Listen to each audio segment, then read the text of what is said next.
Hey guys, welcome back to Nyx Reads. Thank you so much for watching. Please feel free to subscribe if you love watching bookish videos. Please let me know with a thumbs up or with a comment if you love themed reading videos.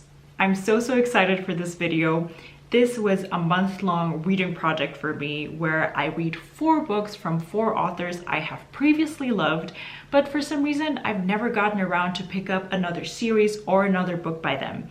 This was in fact part of my 2024 reading goals. So I picked my 4 authors, Ottessa, Moshfegh, Neal, Shusterman, Sylvia, Moreno-Garcia, and Ruth, Ware. I've given all of these authors either a 4 or a 5-star rating before, and I'm hoping to give another 4 or 5-star rating in this video. This is gonna be a longer one, so grab yourself a cup of tea or coffee and let's dive right in. Happy Monday, it's February 5th. I read Eileen 3 years ago. I gave it 4 out of 5 stars. It seems like Ottessa Moshfegh is the queen of unlikable, unreliable, unhinged characters.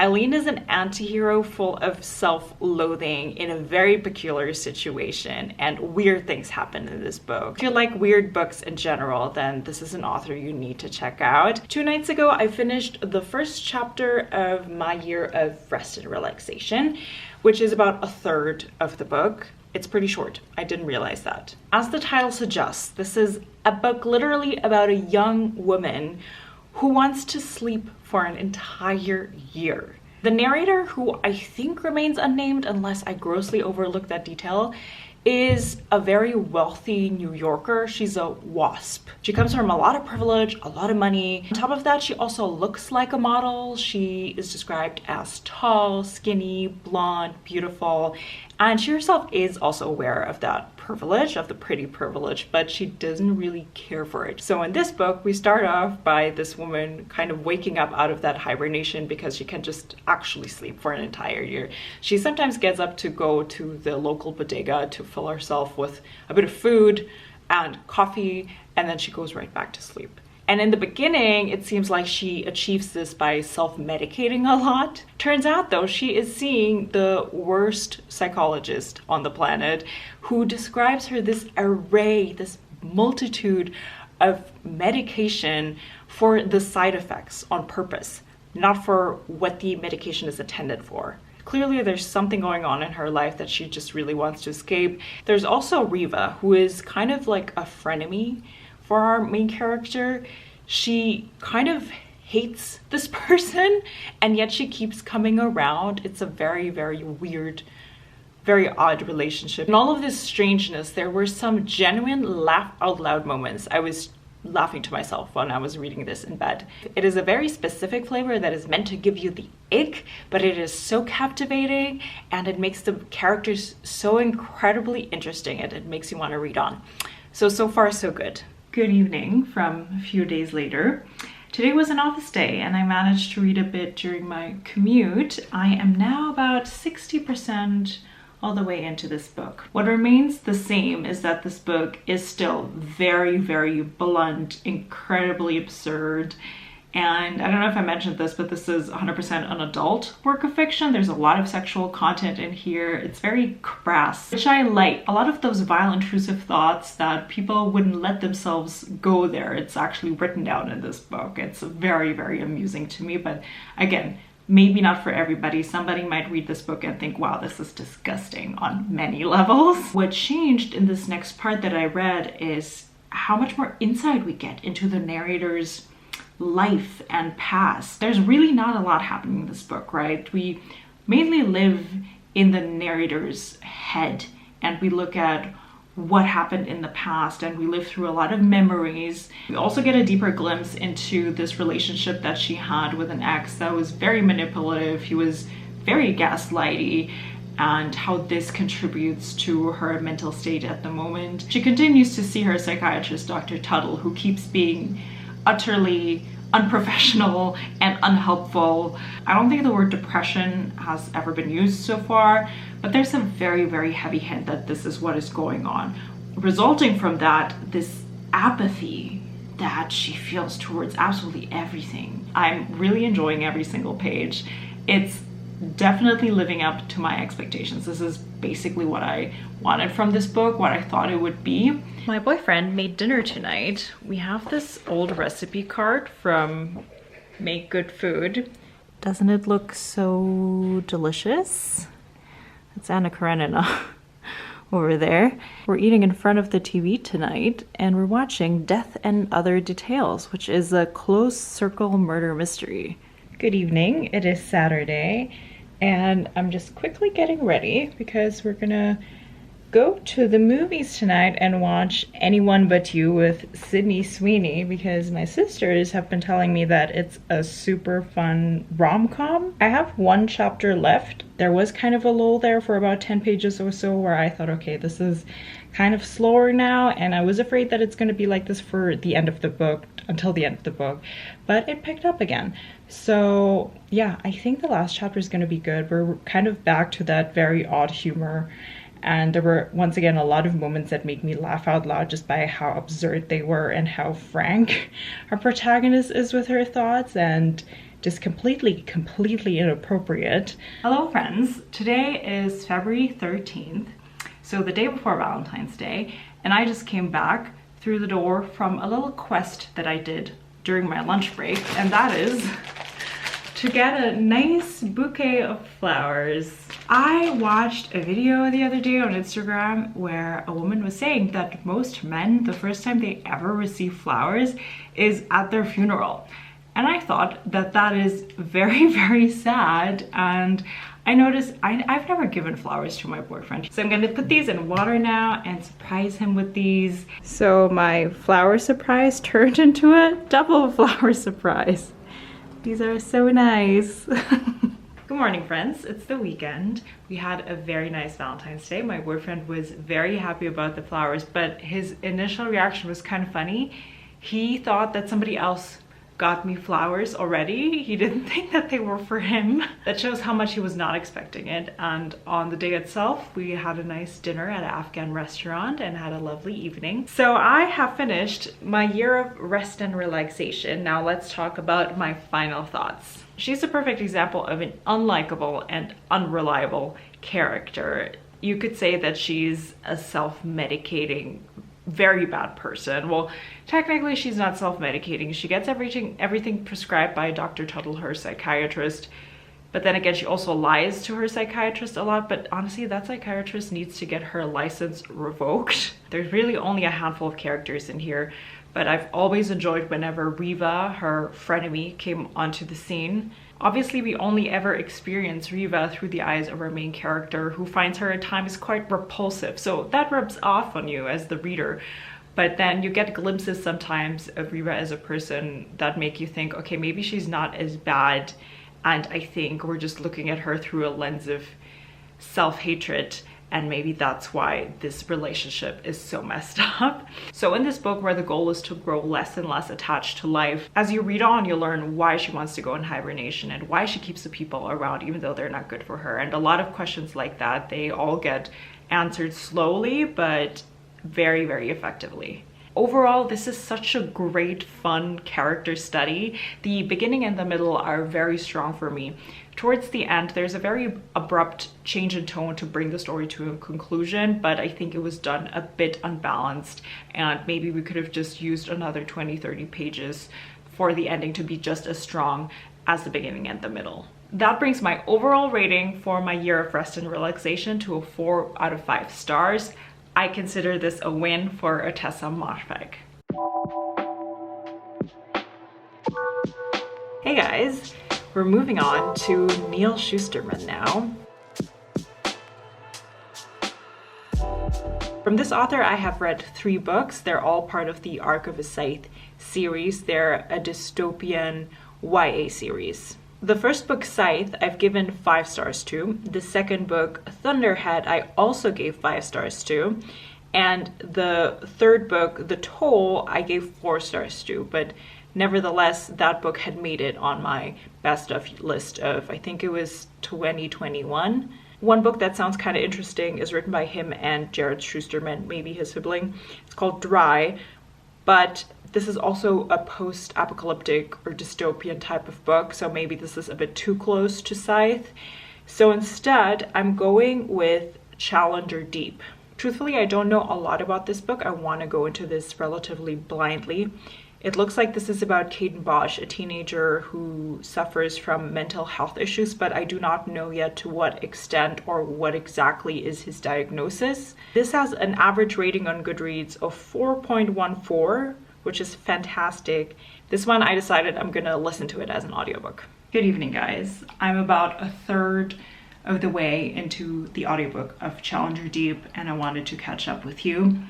So far, so very good. You get plunged into the story right away. It's told in first-person narration. Because of the narration, it's very evident that Caden is unfortunately suffering from some kind of mental illness, but you don't know what it is. It is not named. At this point of the story, everything feels very muddled. You get a very muddled picture of everything, which makes you question what's real and what isn't, and if this is how Caden feels. Sometimes the chapters are set at home, and the other chapters are set on a pirate ship with a parrot, with a captain, with a navigator. This pirate ship is traveling to the deepest point of the ocean, which is called Challenger Deep. I don't even know what to call these chapters yet, because he has conversations with parts of the ship. I don't know what you call it, but with that figure that is at the front of the ship. You don't know if this is some kind of metaphor or if this is actually what is happening in his head at some point in the story, if he feels like he is on a pirate ship, because I don't think he's actually on one. Neal Shusterman is such a great writer. You are reminded of that very, very fast. This is YA with such profound and brilliant writing. This is already getting under my skin. I don't think I've ever read a book with, especially with this type of narration, that brings you so close to what exactly is happening in someone's head who is suffering from mental health issues. It is already so heartbreaking because you have Caden who gets these intrusive thoughts. He gets very paranoid, and a part of him thinks that these are true, that this is his reality, but another part of him thinks, no, this can't be right, something's wrong with me.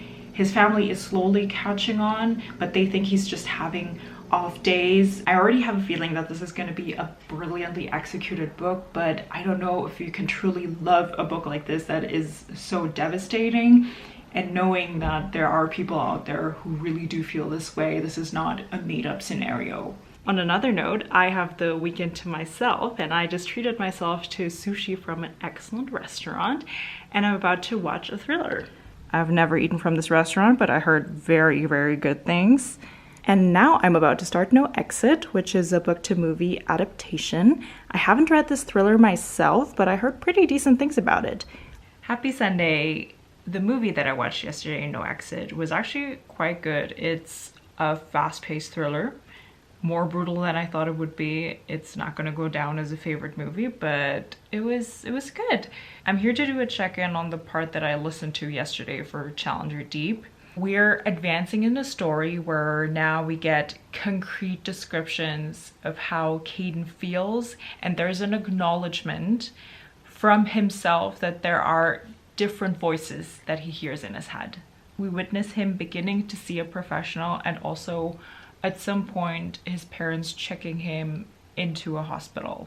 In that hospital, or I'm not sure if it's technically some kind of live-in facility, we witness him also for the first time interacting with other patients that have a mental illness. We still have the chapters that take place in the real world, and then the chapters that take place on the ship, and it is still not exactly clear to me what everything on that ship symbolizes. Some are easier to guess than others, some are more evident. While at this point in the story we don't hear about a specific diagnosis, I've since then read a bit more about the book because I just find it so interesting how Neal Shusterman is able to create these inner works of someone who is mentally ill.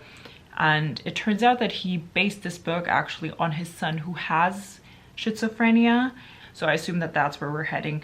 I don't consider this as spoiling myself. It's a mental illness. This is not a domestic thriller with twists and turns. That makes this book even more impressive. And I'm interested now, maybe after I finish the book, to read some interviews with Neal Shusterman about this topic, because it must have not been easy to write this if you write it about your own son. My goal is to finish it today. I have about an hour left on the audiobook, so I'll see you for the final check-in. Happy Monday. I did end up finishing the audiobook last night, and it was fantastic. In the last third, we focus a little bit more on how Caden reacts to different type of medication. He gains a bit of clarity, and we can see him interacting with his friends and family again, which is great. It is not all positive though. There's quite a few of ups and downs towards the end of the book, some of them harder than others. I don't think it's the goal of this book to portray a simple recovery story. So there are a lot of different phases that Caden goes through, and it ends in a very realistic note, I would say, but more importantly, it ends on a very hopeful note. It's not per se a happy ending, but because we get so many bleak and devastating moments in this book where it feels for Caden like he's in the bottom of the ocean screaming for help and nobody hears him, we get these moments of light where, for example, he talks to a patient, well, not a patient, but a person who also deals with mental illness, and this person is able to have a life and is out of care with the help of medication. As for my final thoughts, this book is fantastically written. There's no doubt about that, and what makes it really special and different are these surreal, dreamlike sequences that are delusions reflecting in real life. That very odd setting, being on a pirate ship, I think can alienate a few readers. But if you think about it, it's supposed to be surreal. It's supposed to feel completely out of touch. This book is incredibly moving and so well done. I went and watched some interviews and award ceremony speeches from Neal Shusterman, the author himself, together with his son Brendan, who inspired this book. One of the points the author stresses, and I think this comes across also very clearly in the book itself, is that, I'm looking at my notes here. So, for example, his son, and in a way Caden as well, was diagnosed with psychotic depression, schizophrenia, schizoaffective disorder, but his point is that these are just labels for mental illness, but they present completely different in every single person.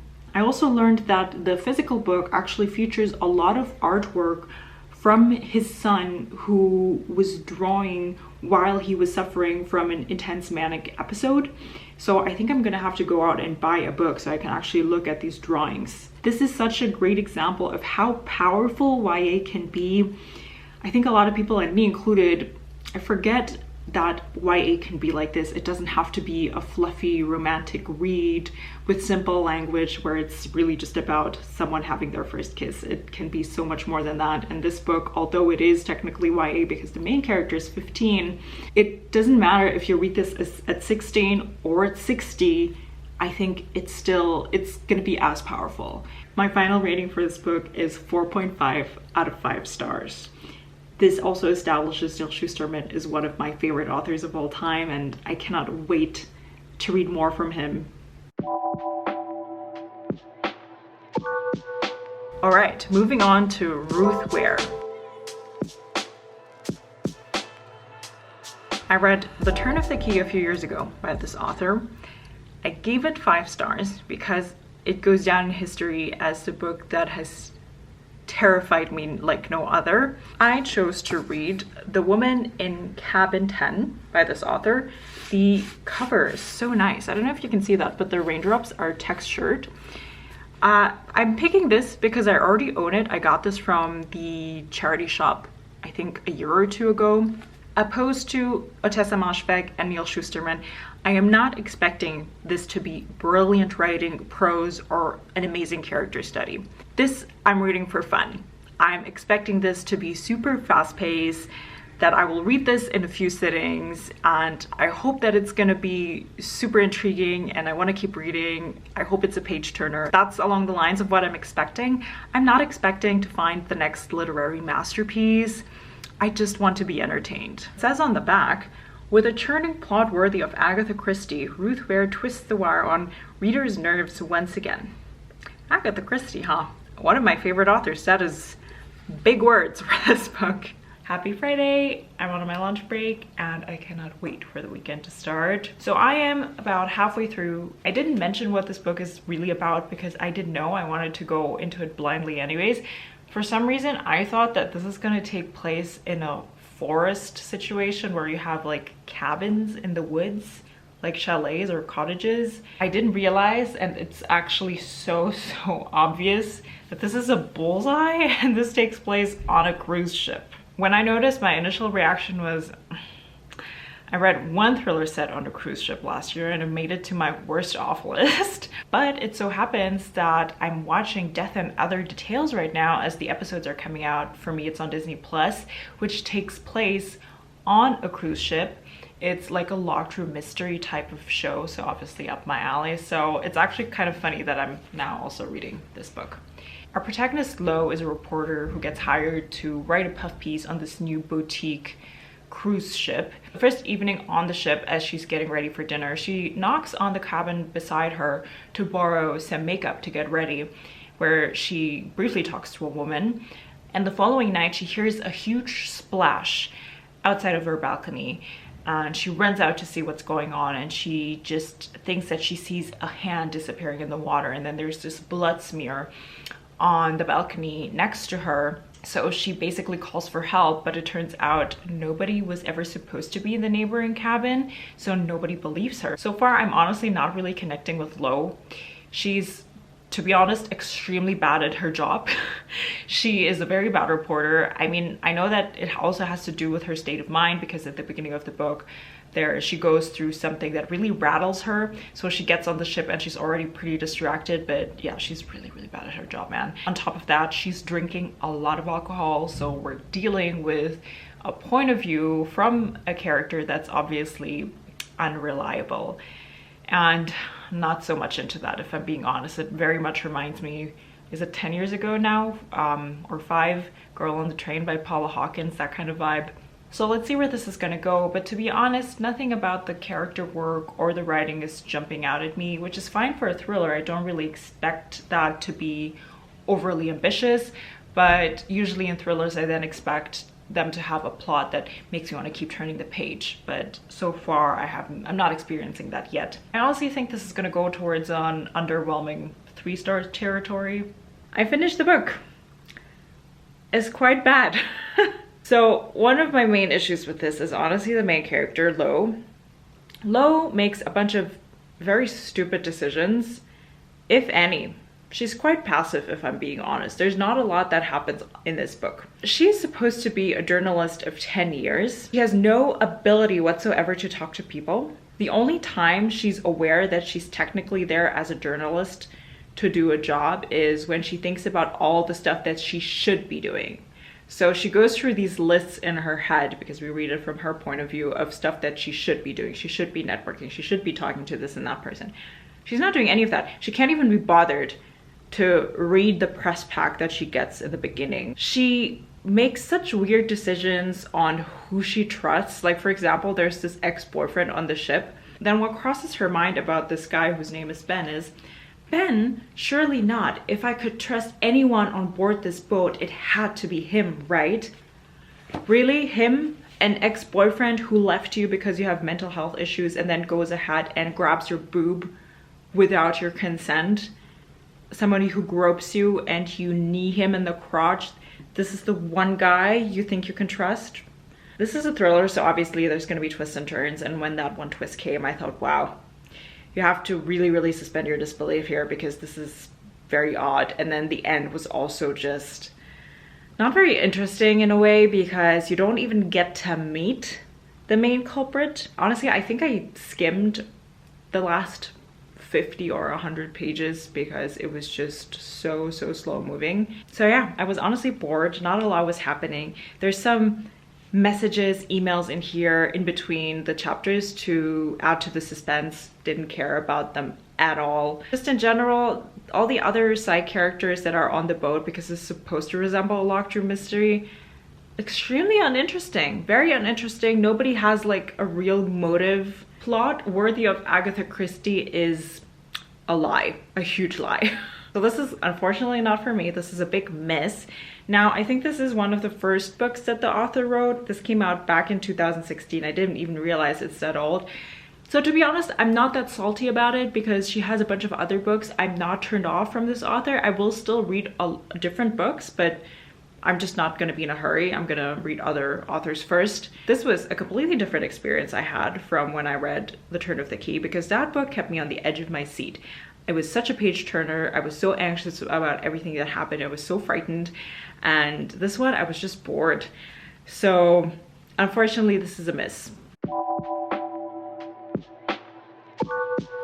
On to the next author, Sylvia Moreno-Garcia. I have read Mexican Gothic by this author maybe 2 years ago, and I gave it a 4 out of 5 stars. I enjoyed this so much. This was a Gothic thriller. I obviously really liked the horror part, but what also stood out to me was the protagonist, Beatrice. I remember her being very confident and vivacious. Now, the author has quite a few books out already, and all of them sound pretty intriguing to me, but in the end, I decided to read a book that is only coming out this summer. So it's coming out on July 16th, and I got approved to read an e-arc from NetGalley. It's called The Seventh Veil of Salome. Look at this cover. It looks amazing. Honestly, the main reason why I requested this e-arc. The description says, a young woman wins the role of a lifetime in a film about a legendary heroine, but the real dramas behind the scenes in this sumptuous historical epic from the author of Mexican Gothic. This takes place in the 1950s, golden age of Hollywood. So this sounds very interesting to me. Let's get into it. Good evening, friends. I am halfway through the book. This is giving me major The Seven Husbands of Evelyn Hugo vibes, even if it's just because of the Hollywood setting and the drama. So we're jumping into the story with Vera, our protagonist. She's a young Mexican girl who gets discovered out of nowhere, you know, one of those stories where somebody just spots a beautiful woman and suddenly she becomes the next big Hollywood star. So she moves with her family from Mexico to the US, well, to Hollywood to film this movie. It is her first movie ever. She has no real acting experience, so her world gets turned upside down. We also follow the POVs of other people who are attached to making this film, and then of Nancy. Nancy is a young woman who's really trying hard to make it big in Hollywood. She's not so successful at the moment, so it really rubs her the wrong way that Vera just got this role out of nowhere. This book also features a lot of racism and anti-Semitism. It captures the hostility during the 50s. So there's a lot of name calling for Vera because she's Mexican. And also there's a few people who are queer who are having a very hard time. Among those POVs, we also have bits and pieces of the actual story of Salome. I have to say that those ones I'm not as excited about. I really want to read more about the drama between the actors, actresses, and what's going on in the film studio. I have to admit, whenever the Salome parts come on, I'm a bit like, oh, okay, let's just read through this to get to the juicy parts. What's interesting is that the author weaves in a lot of name dropping of real life actors in this book.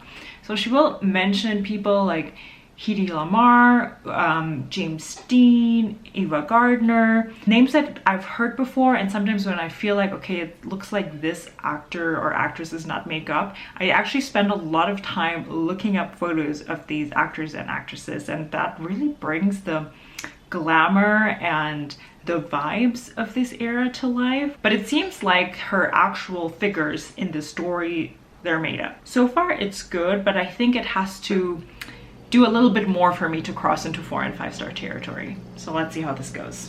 Hey friends, I finished The Seventh Veil of Salome.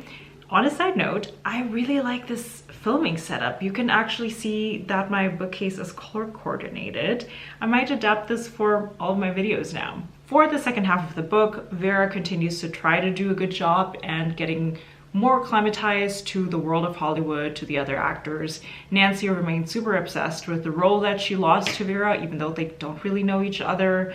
There's a bit more romance in there, and I still didn't really enjoy the parts with Salome in them, so that's one of the reasons this book just cannot be a 5 stars for me, because every time we switch to a chapter, that was about Salome, I was kind of like, oh, okay, let's get this over with. In conclusion, the two main female characters, Vera and Nancy, I really liked. I enjoyed how their characters were written. They had very distinct lives and voices from each other and different ambitions. I would have just loved to see so much more of them either doing their job, being in Hollywood, being in production, more of their interpersonal drama and relationships. I also enjoyed the romance part, but once again, it was kind of skimmed over. In a way, I wish that the story would have been a bit more like The Seven Husbands of Evelyn Hugo. I'm sorry that I have to make this comparison, but that is the conclusion here. I wanted more, even more pages of the book. The multiple POVs, also from minor characters, didn't end up contributing a lot to the story. I found that the ending was also quite abrupt, to be honest. For these reasons, my final rating for this book is gonna be a solid 3 out of 5 stars. The story had such a great, passionate start. The setup is very interesting, but in comparison to Mexican Gothic, I just didn't like it as much. That being said, if you are interested in a drama that takes place during the golden age of Hollywood, then I will still recommend this to you. That brings us to the end of this reading vlog. In conclusion, Ottessa Moshfegh and Neal Shusterman were both wins. I found new great books by these authors. Ruth Ware, unfortunately, was a fail, but it doesn't mean that I'm never going to read from this author again. I'm going to give her another chance with a different book.